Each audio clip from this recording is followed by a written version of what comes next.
ভুটানের প্রধানমন্ত্রী ঢাকার 3 দিনের সফরের অফিসিয়াল এজেন্ডা ছিল মাত্র দুটি: স্বাস্থ্যসেবা এবং আন্তর্জাতিক ইন্টারনেট ব্যান্ডউইথ সমঝোতা স্মারক। প্রশ্ন উঠছে, মাত্র দুটি টেকনিক্যাল এমওইউ সইয়ের জন্য কি কোনো দেশের প্রধানমন্ত্রী 3 দিন সময় ব্যয় করেন? আরও বড় প্রশ্ন, কেন তিনি 2 দিন ধরে বাংলাদেশের রাজনৈতিক দলের শীর্ষ নেতৃত্বের সঙ্গে আলাদা বৈঠক করলেন? এই সফরের পেছনে কি ভারতের কোনো কৌশল ছিল?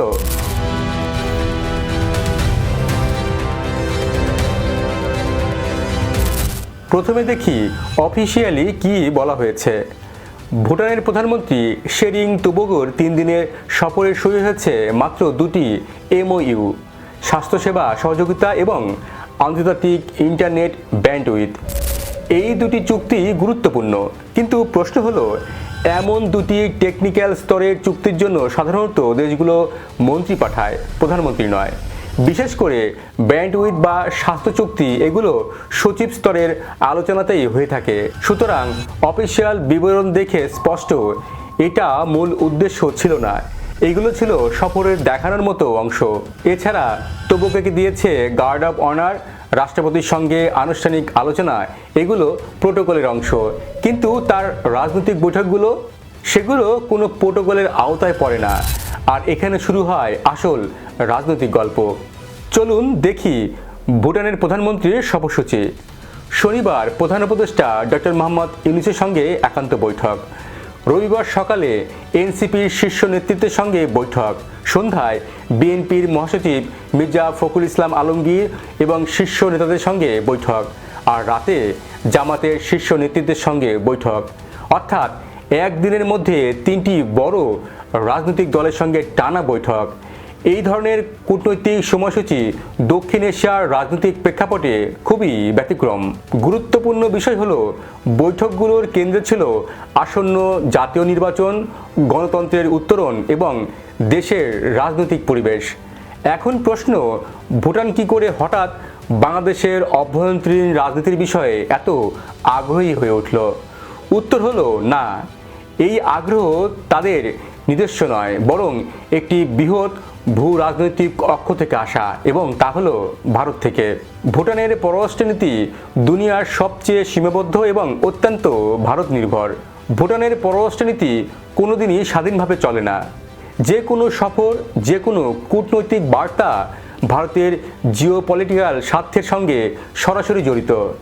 ভুটানের প্রধানমন্ত্রী বাংলাদেশে আসার মাত্র কয়েকদিন আগে ভারতের প্রধানমন্ত্রী নরেন্দ্র মোদী ভুটান সফর করেন। সেই সফরে অর্থনীতি, কূটনীতি, নিরাপত্তা সব বিষয়ে ভারত ভুটানকে নানাভাবে সংযুক্ত করেছে। এখন প্রশ্ন, নরেন্দ্র মোদী আসলে ভুটানকে কী বার্তা দিয়েছেন এবং তেবে গিয়ে সেগুলোর কোনটা বাংলাদেশে বহন করে এনেছিলেন? বাংলাদেশের প্রতিটি জাতীয় নির্বাচন ভারতের জন্য অত্যন্ত গুরুত্বপূর্ণ।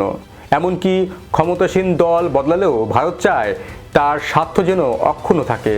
কিন্তু বর্তমান পরিস্থিতি, বাংলাদেশে অন্তর্বর্তী সরকারের নেতৃত্বে মোহাম্মদ ইউনূস, রাজনৈতিক অস্থিরতা, আগামী নির্বাচন, বড় দলগুলোর মধ্যে অবিশ্বাস, এসবই ভারতের জন্য উদ্বেগের।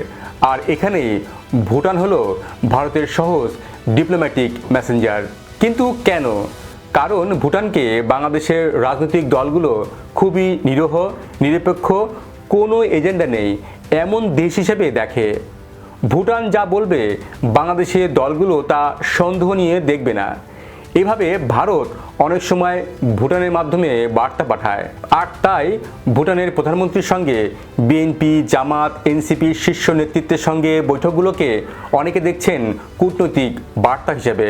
তাহলে ভুটান কি কোনো বার্তা নিয়ে এসেছিল?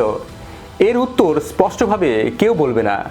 কিন্তু রাজনৈতিক কূটনীতির নেপথ্যের নিয়মগুলো বলছে এ ধরনের বৈঠক সাধারণত 3 ধরনের বার্তা বহন করে।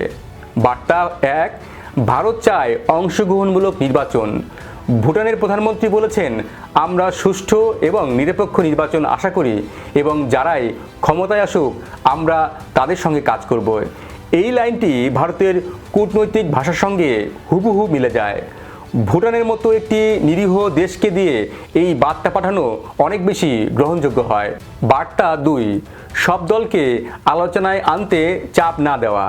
কাউকে আক্রমণ না করে, কাউকে শর্ত না দিয়ে ভুটানের প্রধানমন্ত্রী এক ধরনের সেতুবন্ধন তৈরির বার্তা দিয়েছেন। এবং বার্তা 3, ভবিষ্যৎ সরকার যেই হোক, ভারত সহযোগিতা চায়। বাংলাদেশে নতুন রাজনৈতিক বাস্তবতা তৈরি হচ্ছে। একদিকে রয়েছে অন্তর্বর্তী সরকার, অন্যদিকে বিএনপি, জামাত, এনসিপি। নতুন রাজনৈতিক সমীকরণে ভারত চায় যারাই ক্ষমতায় আসুক তারা যেন ভারতের নিরাপত্তা ও অর্থনৈতিক স্বার্থ বিরূপ না হয়। সুতরাং ভুটানের প্রধানমন্ত্রীর বার্তা ছিল, সবার সঙ্গে কথা বলো, পরিবেশ শান্ত রাখো, আর যেই সরকারে আসুক আমরা কাজ করব। কেন ভুটানের প্রধানমন্ত্রী রাজনৈতিক দলের সঙ্গে বৈঠক করলেন? কারণ 3টি। 1, বাংলাদেশের রাজনৈতিক অস্থিরতা দক্ষিণ এশিয়ায় ছড়িয়ে পড়ার ঝুঁকি আছে। ভুটান ছোট দেশ, তার নিরাপত্তা ভারত নির্ভর। বাংলাদেশে অস্থিতিশীল হলে এর প্রভাব পড়বে পুরো সার্ক অঞ্চলে। ভারত চাইবে না তার আশেপাশে নতুন সংকট তৈরি হোক। 2, ভারতের পূর্ব হিমালয় স্ট্র্যাটেজির অংশ। ভুটান, বাংলাদেশ ও উত্তর পূর্ব ভারত এগুলোর সঙ্গে একযোগে সংযুক্ত করতে চায়। বাংলাদেশের রাজনৈতিক পরিবর্তন ভুটানের জীবনযাত্রা, ট্রেড রুট, ইন্টারনেট, ব্যান্ডউইথ সবকিছুই প্রভাবিত করে। এবং 3, ভুটানের ভিশন। ভুটান বহু বছর ধরেই চায় বাংলাদেশের সঙ্গে শিক্ষা, স্বাস্থ্য, আইসিটি ও বাণিজ্য সম্পর্ক আরও বাড়াতে। যে দলই ক্ষমতায় আসুক, ভুটান চায় তাদের স্বার্থ রক্ষা করতে। এজন্য আগেভাগে রাজনৈতিক দলগুলোর কাছে ডিপ্লোম্যাটিক ফেস দেখানো হয়েছে। এখন মূল প্রশ্নে আসা যাক। ভুটানের প্রধানমন্ত্রী কি সত্যি এই দুটি চুক্তির জন্য 3 দিন বাংলাদেশ সফর করলেন? এক কথায় উত্তর দিলে বলতে হয় না, এগুলো সফরের ফরম্যাট তৈরি করার জন্য। কিন্তু সফরের আসল উদ্দেশ্য ছিল রাজনৈতিক ডিপ্লোম্যাসি। তবুও এই দুটি চুক্তি কৌশলগত গুরুত্ব আছে।